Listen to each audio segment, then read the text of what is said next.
All right, thank you so much for staying with Daybreak. You're just in time for that discussion we're having around the teenagers, dealing with them. They're back home now, by the way. How do you deal with them? Do you lay down the law? Is it a democracy or a dictatorship? You know, when you're growing up, it was very different. Your dad would say left. It was left. Even if left is in the wrong direction to go, you will go there. Nowadays, it's very different. They want a negotiation. They want timeouts. Back in the day, it was just kibocation, outright. But anyway, the new days.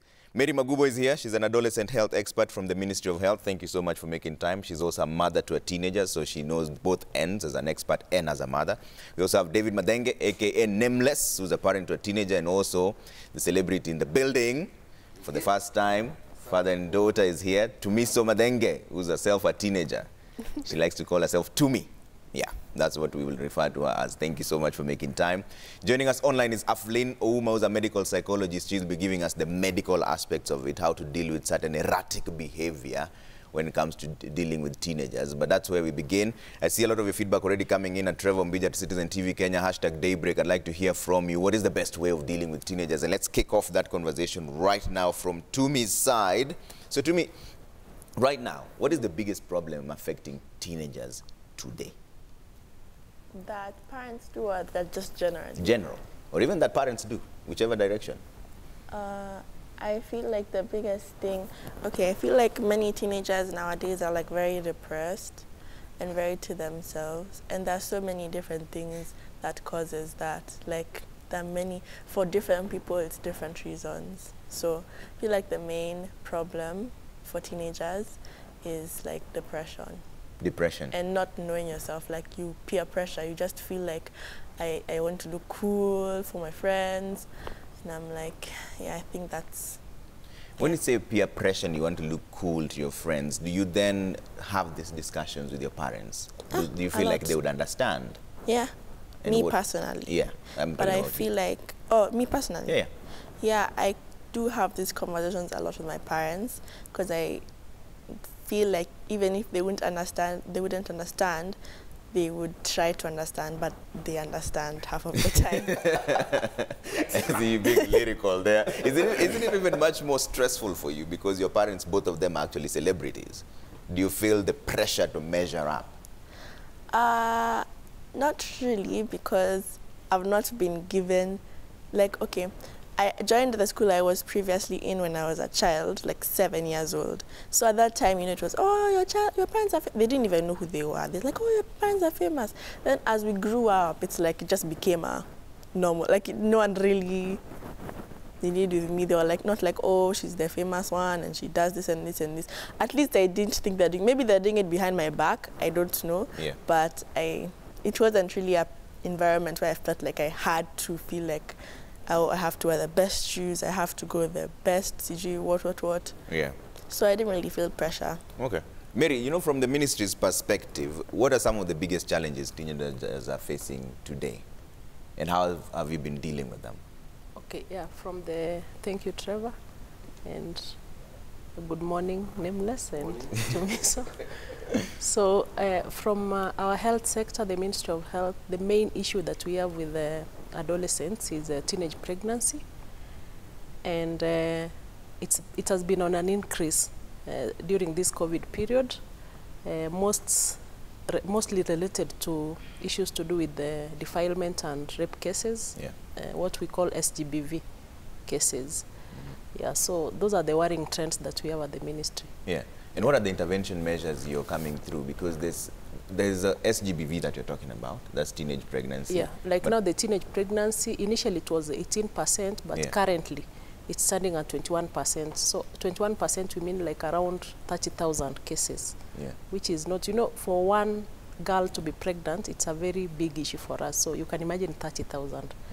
Yeah, and unfortunately, most cases are here in Nairobi. Oh, wow. For SGBV, for defilement, that's what I mean.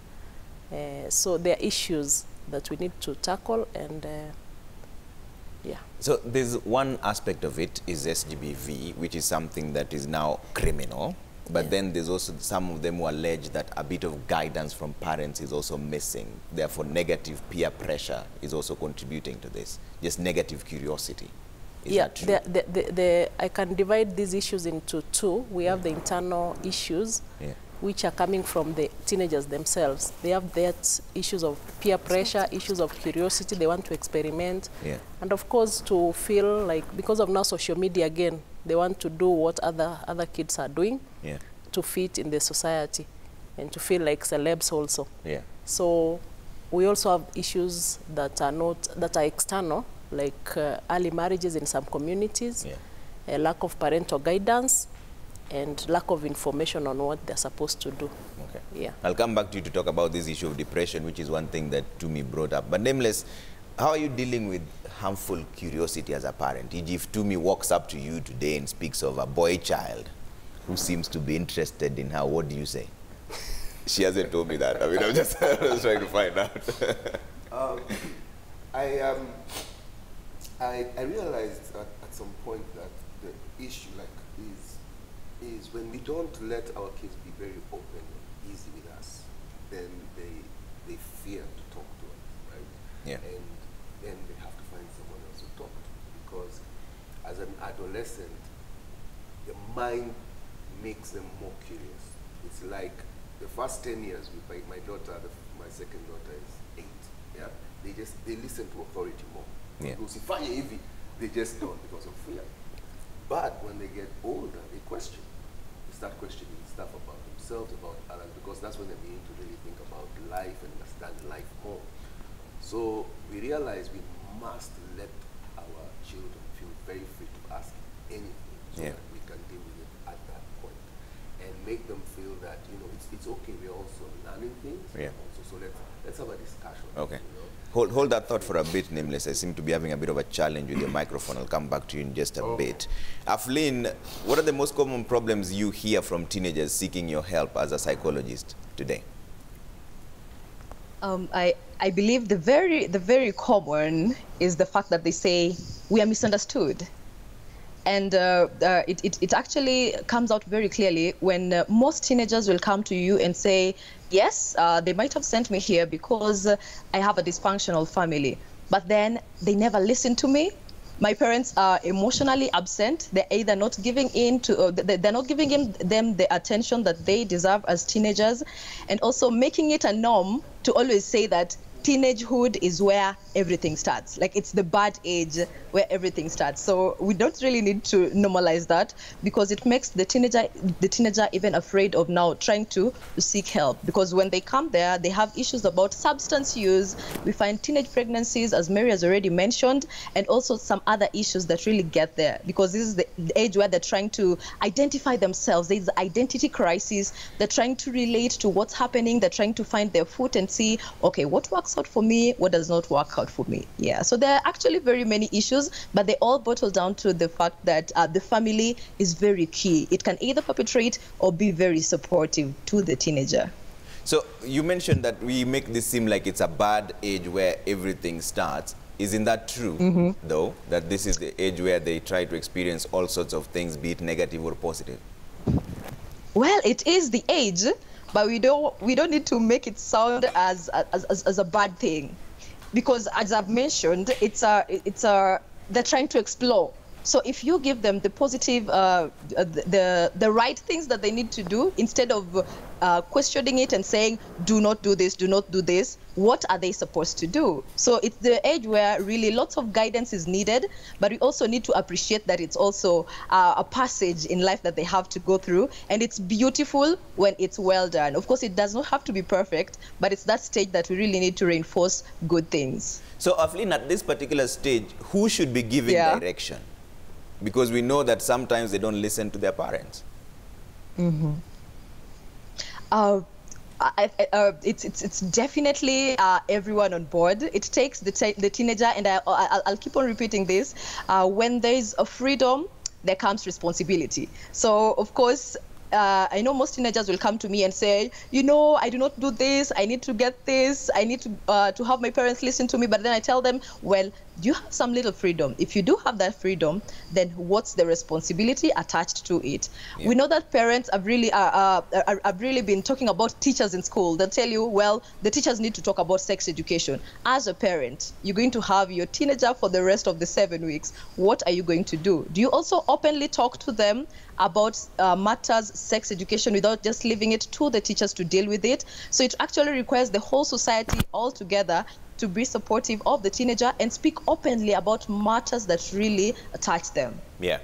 Nameless, we're back with you now. We had a bit of an issue with your microphone there. You're talking about being open with your teenager and talking about all other issues, but is there a line that you draw? I mean, there has to be a line because at the end of the day, they're still developing. And she's still developing in terms of her psychology and understanding. So we negotiate through it.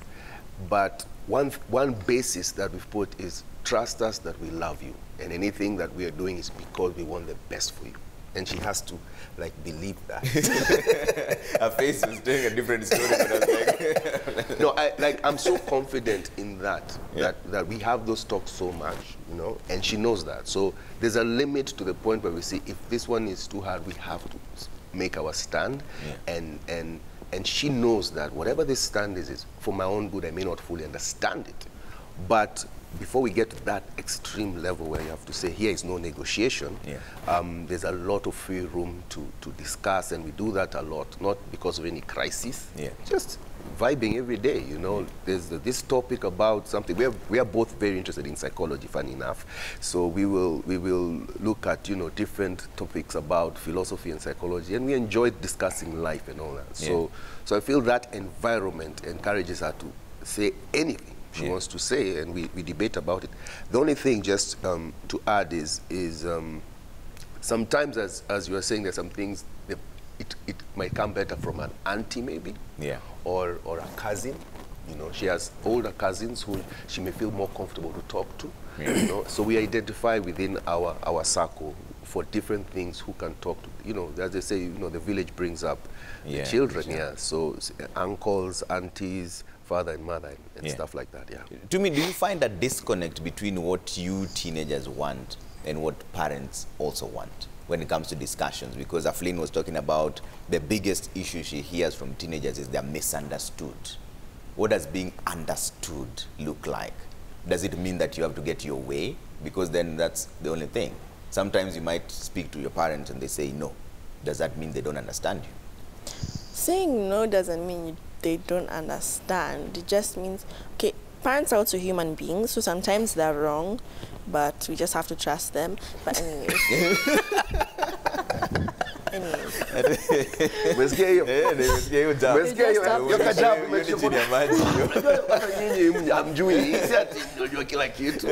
it's true, they're also human beings.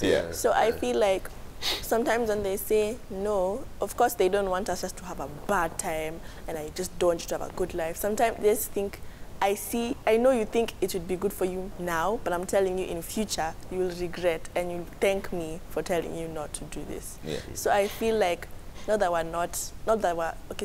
are sometimes misunderstood, but then it's like sometimes they're just caring for us. They're not trying to bog on us. They're just trying to keep us safe. And I feel like we can mistake that as being misunderstood. Because if we got everything our way, the world would have ended by now, because everybody has their own things, like, no, I want to do this, I want to do this. Many people would have died before they even reached like 20 if everybody had their way. And if everybody was to have, what's the point of parents? Like, they were put there for a reason.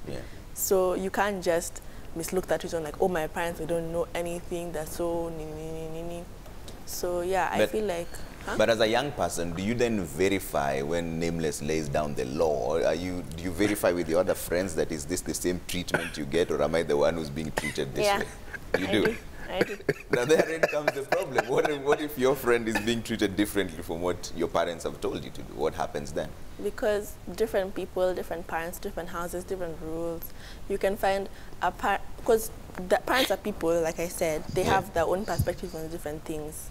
So if my friend's mom is telling her, you can go out with your friends, it's because I can't just say, oh, she's a bad mom, because my mom has told me I can't go out with my friends. So it's like maybe her mom thinks she's responsible enough, and my mom thinks I'm not there yet.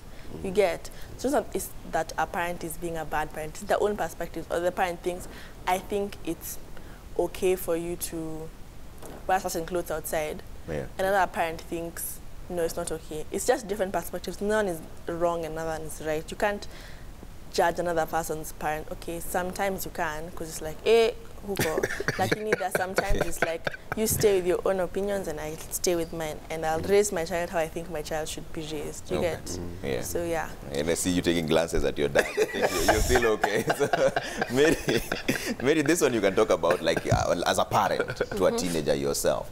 Democracy or dictatorship? Which one works? Democracy works for me as a mother to a teenager, because my girl will be like, you know, we have to reason with them. Yeah. Because the moment I try to push things for her, it doesn't work for me. Okay. So the best way I've learned is, and they'll keep on telling you, like, Mom, you don't have to shout. Now, the Nameless was saying, like, you know, you have to, they've learned that you must, you know, shout at them sometimes. Yeah. But for me, she'll be like, no, Mom, you don't have to shout. Just talk to me and I'll listen. So you discuss. Any issue you try to discuss. Because sometimes, even as parents, we think the issues we think they are facing are not the issues that they are literally facing. So in Kenya, I think different adolescents face different issues. Yeah. Like what she has said, I think my daughter realized also the biggest problem she had as she's always had as a teenager is I didn't always have time for her. Like the way we are busy in Nairobi and you're working, you're all over, you're traveling. Yeah. So she'll be like, I wish you could just sometimes come and just say, Mom, how was your day? You know, that makes me feel better. But you see, there in boardrooms, we'll keep on saying, like, these children are having sex, these children are, you know, they are involving in maybe drug abuse. Yeah. So I think you need to, as parents, we need to also interrogate and see the issues that our children are facing. From the ministry's perspective, is this an actual issue, absentee parents? Has this been noted as one of the main issues contributing to depression, like what Tumi was talking about? Yeah, from a few, when you talk to these young people, of course, when we develop some of the documents that we do, we try to ask a few questions to adolescents, and we've gotten them say that, of course, they are most of them feel they are depressed. Yeah. And even if you go to, like, on social media again, I'll talk about some of the campaigns that we are doing. Yeah. You'll see the comments, and in Instagram, I think it's mainly the adolescents who are there, the teenagers and young people. Yeah. And you'll see they'll say they have issues with mental. Okay, they are stressed, in short, about life, and they need guidance. Okay. Yeah. Aflin, can this be avoided? These mental issues that the teenagers are facing now, can they be avoided if we change our ways of interacting with them? Yes, they can be. Where would be the starting point? Sorry? Where would be the starting point to avoid such things? Oh, yeah. So the starting point is on communication. And I'll keep on mentioning this for all the time, because when you get to communicate, then you get to realize when there are loopholes. There are so many people who have made it like a normal thing, saying that my teenager is just feeling withdrawn. They do not want to talk to people. Maybe there's a change in personality. But deep down, when you talk to this teenager, they have so many things that are going through their minds, and that's why they tend to withdraw. So the stress that comes maybe from the family, and maybe the parent could be an enabler, the parent could be a perpetrator, and now because of all that, they tend to withdraw. But we tend to have it as a normal thing and say, this is just normal, there's nothing that is wrong with it, they're just tending to, they're trying to withdraw because they are teenagers. So if we have the conversation and ask them, why are you feeling this way? Could there be something that is happening to you? How could we be of help? Having the conversation really helps, and just spending time with the child so that they know that you are emotionally available, that will really avail a lot. Aflin, is this simply because it's a different season? Because I remember when we were growing up, even watching the TV was timed. And you'd be told inawashwa saa 2 asubuhi inazimwa saa 6. There was no negotiation. There was no negotiation even if the remote was right there in front of you. Oh, well, you see, well, we cannot really compare the times. And I think also most teenagers will come out clean and say, my parents really compare me to other people. They'll tell me, during our times, this was not happening. But I mean, it's not their time any longer. So you really need to know that this is quite a different time. There are different things that are changing. And we need to really be there to see. Okay, I know it becomes really hard, especially when parents are trying to sip into this gap and try to just put it all together. But remember, then there were different things. Yes, it really might have worked. I know there are also families that are doing different things. It's not like a gospel truth. It's not cast on stones that I have to say you're not watching this and you will not watch it. But now, get to understand your child. What are they doing? But of course, at the end of it all, do not lose your moral authority as a parent. Just do not lose it, because your parent still, as a parent, you still have the moral obligation to your child, so that they do not go outside and seek for other counsels that may bring in a lot of things like now the peer pressure, because you did not give them counsel from the house, and now they tend to get it elsewhere. Nameless, and this is something that you can relate to, because in our times it was very different.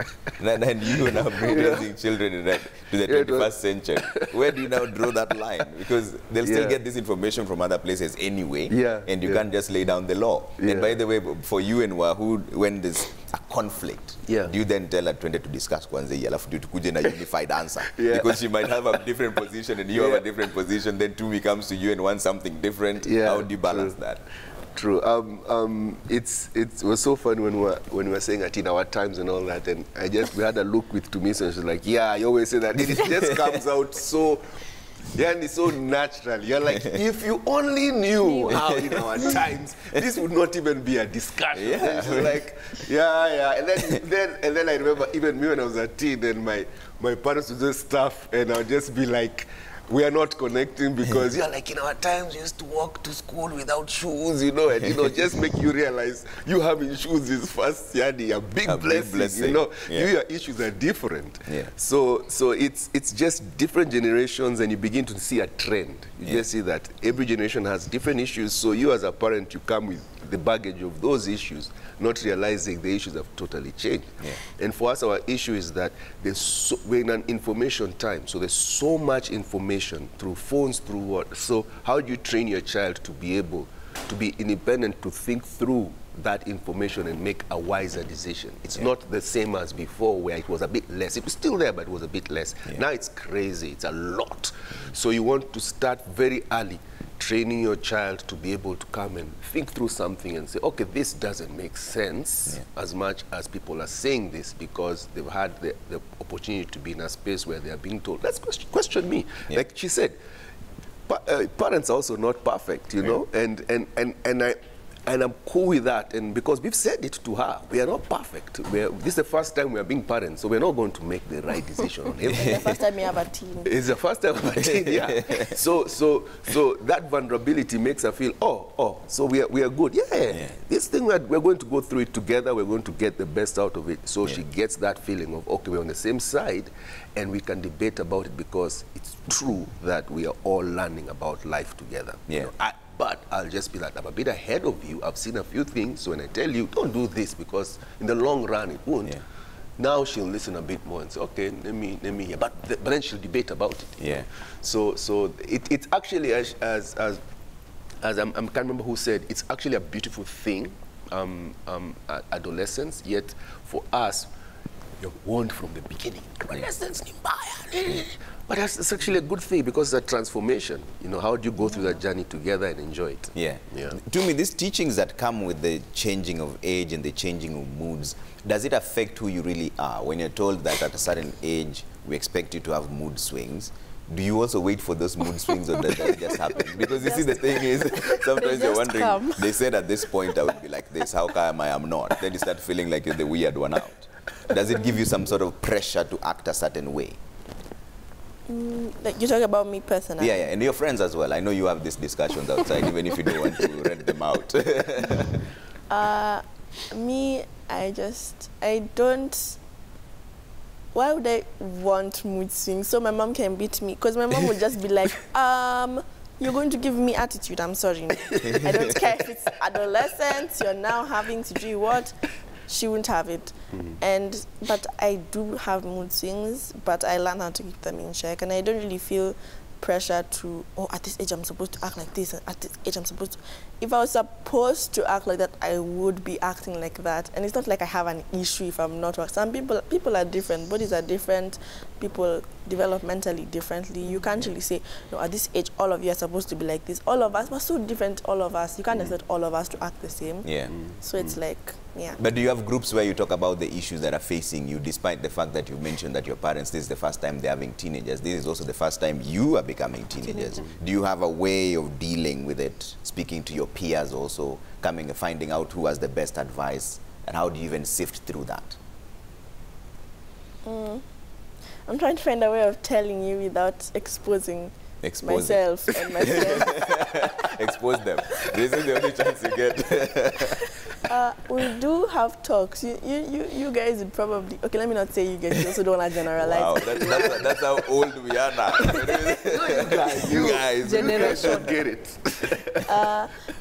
Some parents and some older people think, like you said, teenagers are just, oh, this is the age for CG. They're going to be scandalous, they're going to not want to listen to anyone, they're going to be rebellious, they're going to go and hang out with their friends and go and do drugs and have sex. Sometimes we're hanging out with our friends to have deep conversations about life. Like when you see me and my friend, because me and my best friend are neighbors, we hang outside like at night, yeah, and we lay on the floor of like the road, and okay, not the road like the road, but the road, yeah, and like we talk about deep stuff. Then I come home like a bit late, so you probably think, oh, what are they doing? What are you doing at Nani's house? And I'm like, when do you think I'm how bad? Like you, when you were a teenager, were you automatically like the moment you turn 13 like this, on that birthday you've become scandalous, rebellious. I don't want to listen to my parents. I don't want to do this. I don't want to do... Like, no, we're still the same people, just changed a bit. You get? So it's like, we're not bad people. And if you find a child is doing bad stuff like drugs and having sex, like prematurely. What is it called, prematurely? Oh, yeah, you can say prematurely. It's not, they're not matured yet for that. Yeah. Right. It's like there's a reason, because people are not born like I say, people are not born bad people. Something has made them do that. Okay. So you have to find the reason why. You can't just say, no, you are not allowed to go outside. The reason that they are going outside in the first place will not change. Like, it's not like you just, because you take it away, all the depression just stops, the sadness just stops. They are feeling like that and not understood just stops. Like, what? I see she's just amazed how we don't understand. Yeah. But I'll take a quick break here on Daybreak. When we come back, we talk about how to deal with these issues, and we'll hear from the Ministry of Health what you've been doing also to handle some of the issues that Tumi is talking about. Keep your views coming at Trevor Mbija at Citizen TV Kenya. Use the hashtag Daybreak. We are back in just a bit.